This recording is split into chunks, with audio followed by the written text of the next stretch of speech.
Et les piou-piou, les cocorico. Laisse tomber. On a un zodar à nous quoi. Ouais. Bon, bilan de la Thaïlande. Voilà. Ce qu'on en a pensé, etc. Déjà, on va résumer un peu au niveau de notre séjour. On est resté au total 18 jours, donc presque 3 semaines.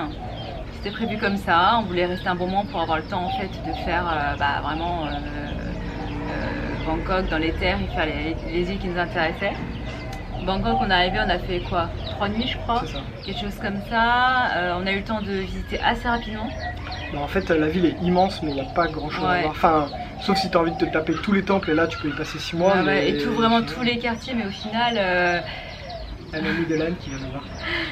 Mais au final, si tu fais les temples principaux qui déjà sont payants, donc bon, peut-être pas tous les faire non plus, si tu fais les temples principaux, les 2-3 quartiers sympas, en une journée, nous, bon, on a tout fait quoi. Ouais, quasi une journée. Je pense que le seul truc qu'on n'a pas fait, c'est la rue des Ladyboys, mais parce que c'était pas tout à fait à côté de notre logement. C'était un peu excentré de là où on était, ouais. Et puis c'est surtout pour une rue de 150 mètres, nous taper le déplacement pour un truc qui nous intéresse pas forcément, même si c'est à voir, bon, on n'avait pas envie de le faire. Ouais. Et les temples, même si c'est 5 €, 8 € l'entrée par-ci par-là, au bout d'un moment, quand on fait 4-5 dans la journée, et que t'es deux, ça revient vite cher quoi. Voilà. Donc voilà, au final, encore c'est sympa, mais le séjour que nous on y a passé, c'était suffisant. Ouais, ça suffit largement. Ensuite, on a pris l'avion jusqu'à Phuket. Phuket, on a resté 2 nuits. Ouais. Phuket, on est resté 2 nuits et peut-être une 3e nuit, ça aurait peut-être été bien. Ouais, ça aurait pu être sympa. Pour vraiment prendre le temps de tout voir, mais bon, au final, on a pris une journée complète en scooter. On a quand même eu le temps de faire un bon tour. Mais ça peut être sympa d'y rester un peu plus pour les plages. Histoire de pas trop te speeder, de profiter vraiment des plages si tu vraiment t'as envie. Ouais. Après, on est descendu sur Koh Phi Phi, là on est resté 3 nuits. Parce qu'on voulait avoir le temps de profiter du paysage et que vraiment ce qu'on avait vu sur internet et puis nos amis qui avaient déjà été nous ont dit que c'était vraiment une île qui était sympa et en effet nous c'est le coup de cœur. Je pense que c'est l'île qu'on a préférée. Ouais. Et après on a pris le bateau jusqu'à Koh Samui. Enfin, tout le périple. Tout le périple, car, bateau et tout jusqu'à Koh Samui. Et là par contre on est resté 8 jours parce qu'on voulait se poser. Parce qu'en fait le problème quand tu es en Thaïlande c'est que c'est un pays qui est magnifique. Il y a plein de choses à faire mais c'est qu'il faut vraiment se déplacer dans plusieurs endroits et par différents moyens de locomotion. Bon, donc de 1 c'est fatigant, de 2 ça coûte de l'argent et puis voilà quand tu es avec tes valises. Même si on n'a pas 40 000 valises, c'est vrai que c'est fatigant de tout le temps se déplacer, rechercher l'endroit où tu vas dormir, etc., etc. Nous on fait un peu attention à notre budget, donc essayer de chercher le mieux placé, le moins cher, c'était parfois à base de 1 heure, 2 heures de recherche, booking, Déjà du coup l'endroit où t'es, t'en profites moins parce que t'es en train de faire ces recherches là, et puis psychologiquement de rechercher, de comparer, de machin truc, c'est... Évidemment c'est fatigant quoi, chiant, t'as envie de te poser à un endroit et t'as envie de rester tranquille pendant un certain temps. Ouais. Donc niveau logement, donc tu peux vraiment passer par plein de choses différentes, Airbnb, Booking si tu veux prendre un guest house, un hôtel, etc. Il y en a vraiment pour tous les prix. Après le problème en Thaïlande qui s'est posé c'est que quand tu vas aller dans les endroits où ça bouge, style Koh Phi Phi, donc Tong Sai, ça chiffre assez vite. Nous on voulait absolument une chambre que tous les deux. On voulait la clim, on voulait internet, un minimum propre. La clim est indispensable. Ah ouais, franchement indispensable en Thaïlande. Ouais. On a payé quand même 30 € la nuit. Et 30 €, on peut se dire tiens c'est pas hyper cher, mais sauf que tu multiplies ça par 1 an de voyage, bon ça fait un gros budget quoi. Et surtout que 30 € finalement c'était sympa, le guest house c'était super cool, c'était relativement propre. Mais une prestation comme ça, sur Koh Samui, on aurait eu un truc beaucoup mieux quoi.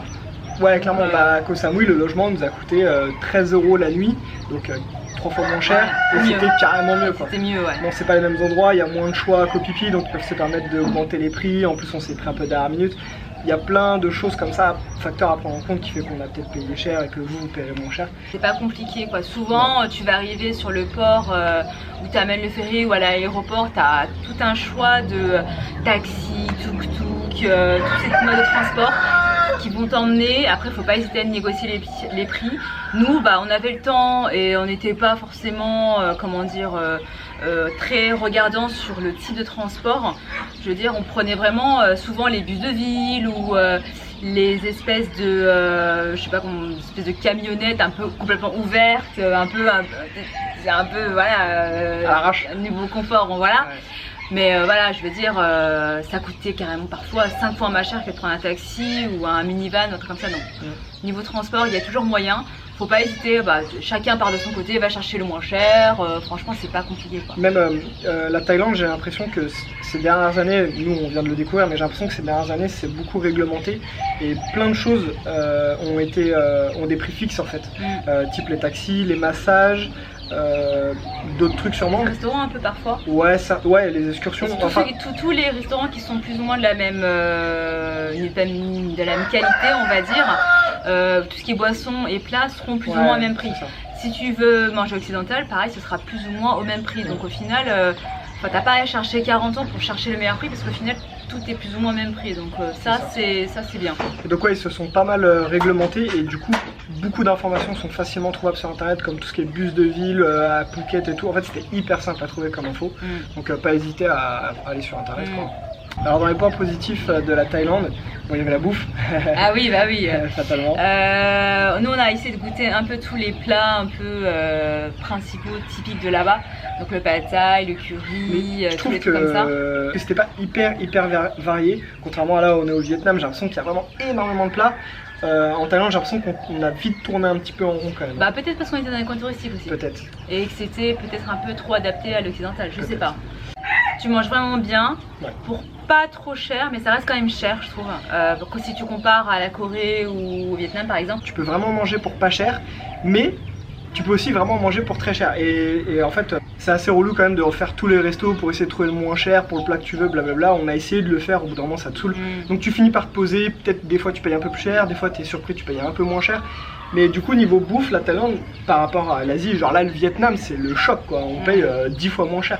Donc la Thaïlande reste assez chère, genre des restos à 20 € à deux. Pour la France c'est que dalle, mais pour l'Asie du Sud-Est c'est ultra cher. Genre ici on n'a jamais fait un truc à 10 € par personne. Par contre la bouffe est très bonne, dès que tu veux manger européen les prix ils explosent. Ouais, ça sert à rien. Ce qui est normal mais bon voilà. Et après par contre moi j'avais peur que ce soit trop épicé. Ah ouais. Parfois ça a pu l'être, mais en fait il suffit juste de bien choisir sur la carte. Tu devines que si tu vas manger un curry ce sera un peu épicé. Je veux dire, ils font attention aussi, j'ai l'impression quand même. Parfois, parfois c'est indiqué sur la carte si c'est un peu beaucoup, pas beaucoup épicé. Mais majoritairement ça va, ça a été, on a pu bien manger. Ce qui est pratique aussi en Thaïlande et en Asie de manière générale, ce sont les convenience stores. Donc tout ce qui est 7-Eleven, Family Mart, GS20, tout ça. En fait c'est l'équivalent les Carrefour Market, mini Monoprix et tout, mais vraiment petit. Mais 10 fois mieux. 10 fois mieux parce que tu as beaucoup plus de choses à manger sur le pouce. T'as rien à préparer, tu vas aller prendre le rayon sandwich, t'as tout plein de types de sandwich et en fait ils te le réchauffent tout de suite et comme ça c'est prêt à manger. Tu veux ton pot de nouilles instantané, tu vas au comptoir, elle te met l'eau bouillante dedans, c'est prêt. T'as même des œufs durs tout prêts, ça moi j'ai adoré. Puis niveau prix, c'est que dalle. Alors c'est par rapport à des magasins boui-boui, c'est plus cher. Mais franchement, pour nous, c'est vraiment pas cher. Même les tailles, ils vont dedans, c'est trop pratique. C'est ouvert 24/24, il y en a tous les 200 mètres. La canette, elle est quoi, même pas 50 centimes, quelque chose comme ça. Donc ça c'est vraiment bien. Et puis en plus d'avoir de la nourriture, ils vendent aussi tout ce qui est produits d'hygiène de première nécessité, t'as des médicaments. Donc c'est vraiment par petit format individuel. Donc c'est vraiment super pratique ce genre de choses. Dans les points forts de la Thaïlande, un autre truc ça a été tout ce qui était paysage et les choses à voir parce que même si nous on n'est pas temple à gogo, on en a quand même fait quelques-uns et ils valent le coup. Franchement c'est un beau. Tu payes, c'est un peu chiant mais franchement tu payes pour quelque chose de bien entretenu, les tailles c'est démesuré, c'est propre, c'est beau. Donc c'est vraiment sympa. Genre le Big Buddha à Phuket, c'est peut-être hyper touristique mais je trouve que c'était assez ouf à voir. En plus t'as une très belle vue surtout à Phuket. Les eaux turquoises de Koh Phi Phi c'était magnifique. Franchement c'est ça que c'est vraiment paradisiaque. Les îles en elles-mêmes sont quand même plutôt jolies. C'est ça. T'as de la verdure partout, c'est vraiment sympa quoi. Des cascades à Koh Samui. Magnifique aussi, franchement il y a vraiment beaucoup d'endroits vraiment beaux. Par contre, en point négatif, entre guillemets, c'est qu'il faut quand même crapahuter un peu. Ah ouais, éventuellement. Voilà, demain nous on voyage avec nos parents. Je sais pas si les petites randos qu'on a fait c'est possible quoi. Compliqué. Si t'as des enfants vraiment jeunes, c'est compliqué. Donc soit vous prenez vraiment votre temps, mais bon ça peut être dangereux. Les poussettes, c'est mort. Pour se déplacer de manière générale, bah, je pense qu'on l'avait déjà dit avant, mais c'est scooter. Donc voilà, si tu sais pas conduire un deux roues, si tu as peur de conduire à gauche avec une circulation un peu. C'est facile, franchement, ça va. Ouais, mais bon, regarde, je veux dire, demain t'as pas l'habitude et franchement, t'as pas envie de te péter une jambe, tu fais pas, tu vois. Un petit tatouage taille. Donc voilà, c'est un tatouage taille, ouais. Donc il y a juste à la rigueur ces petits points négatifs qui peuvent un peu faire peur aux gens qui n'ont pas l'habitude de voyager, ou alors tu fais un tour, mais bon, c'est un autre truc. Dans les points négatifs, bah au final, c'est un pays qui nous est quand même revenu cher.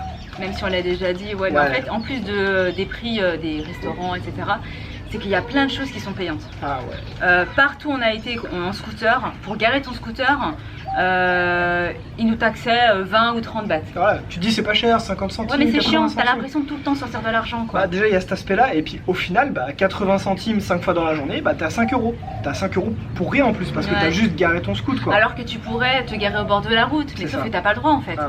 Donc, ou alors plus c'est dangereux, donc voilà.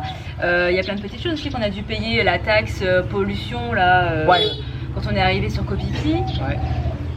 Bah après, dès que tu veux aller sur les excursions, des fois, bah quand j'ai fait de la plongée, il faut payer 400 bahts de frais pour aller dans les parcs maritimes.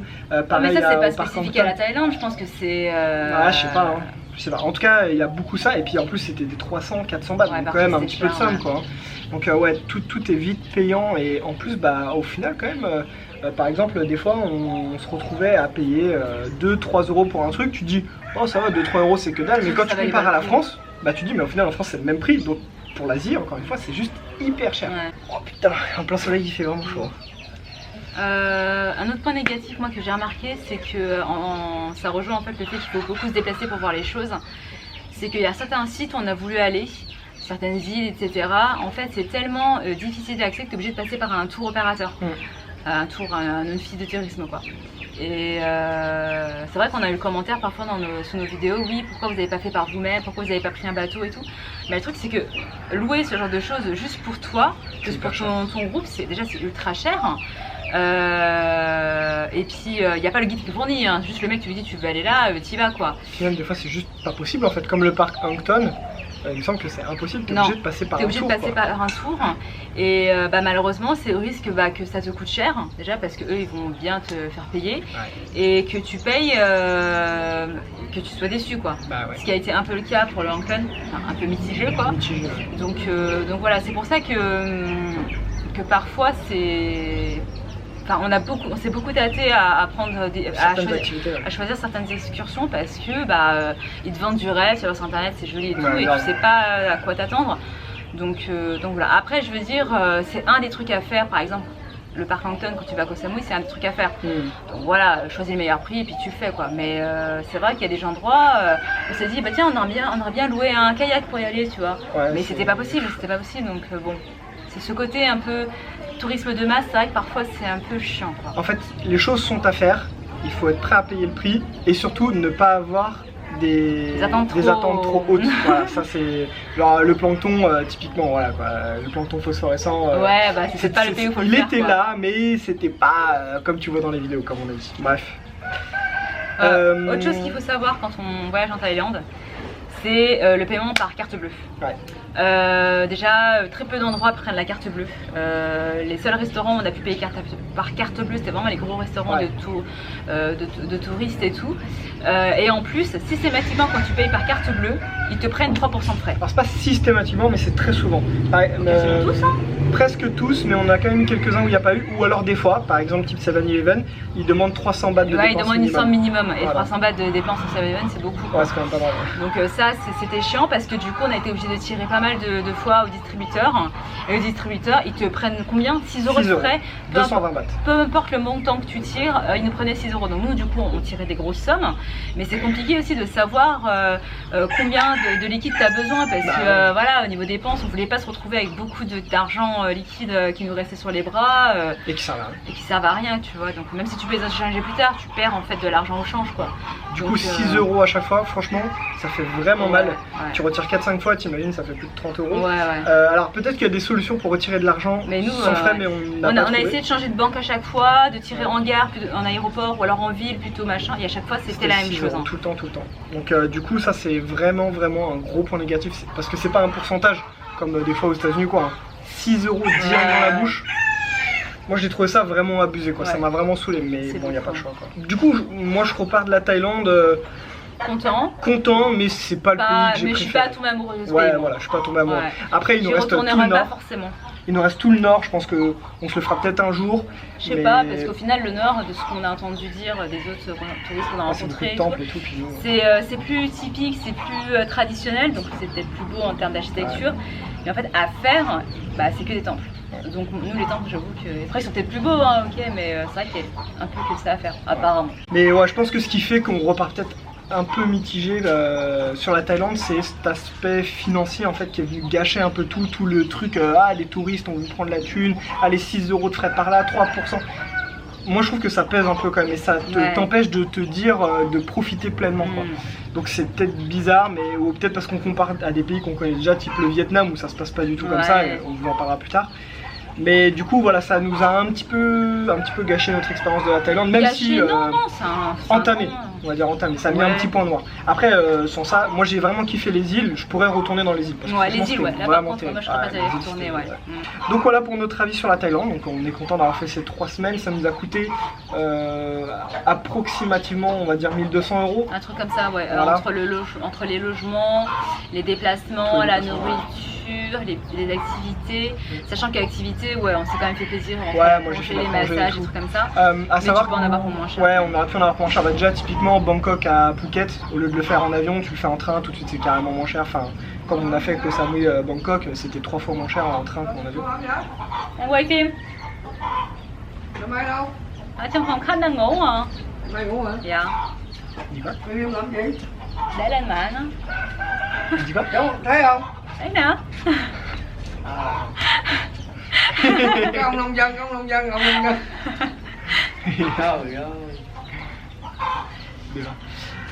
Donc voilà, c'est un peu cet aspect. Cậu con ăn nhãn nha, ăn không? Dạ. Nhãn ngon lắm. Dạ. Cậu ba lấy nhãn ăn nha. Ok. Qu'est-ce qu'il dit? Je dis Mày ngủ hả? Hein? Il y a la non. Oui, on va dire fruits. Donc voilà, la Thaïlande, un beau pays. Moi, c'est quand même un pays que je conseillerais parce que les Thaïs sont hyper sympas. Il y a vraiment des beaux paysages. Ils sont super accueillants. Il faut juste se dire que ça coûte plus cher que l'Asie en général. Mais si tu pars de ce principe-là ou que tu te dis, moi, le budget, je m'en fous un peu, bah, il y a moyen de vraiment kiffer quoi. Donc voilà. Ah, attends un point. Les Thaïlandais ne parlent pas anglais. Ou alors le peu d'anglais ils parlent, ils ont un accent coupé au couteau quoi. Donc c'est vrai que c'est pas ouf. Mais dans l'ensemble tu te débrouilles quand même très bien. Parce que tu sens qu'ils sont ultra habitués aux touristes. Donc par exemple quand tu commences à essayer de négocier, touristiques en tout cas. Quand tu commences à essayer de négocier, même s'il comprend pas ce que tu dis, il se doute que tu négocies donc il te dira non. Donc voilà, mais non franchement, c'est vrai qu'ils parlent pas bien anglais mais ça nous a pas trop posé de problème hein. Pour commander, pour tout ça va. Voilà, donc j'espère que ce petit concept il vous plaît et puis bah on se dit à très bientôt pour un nouveau pays. On va aller se redoucher. Ouais, grave, putain, il est trop chaud. Allez, on se casse. Ah.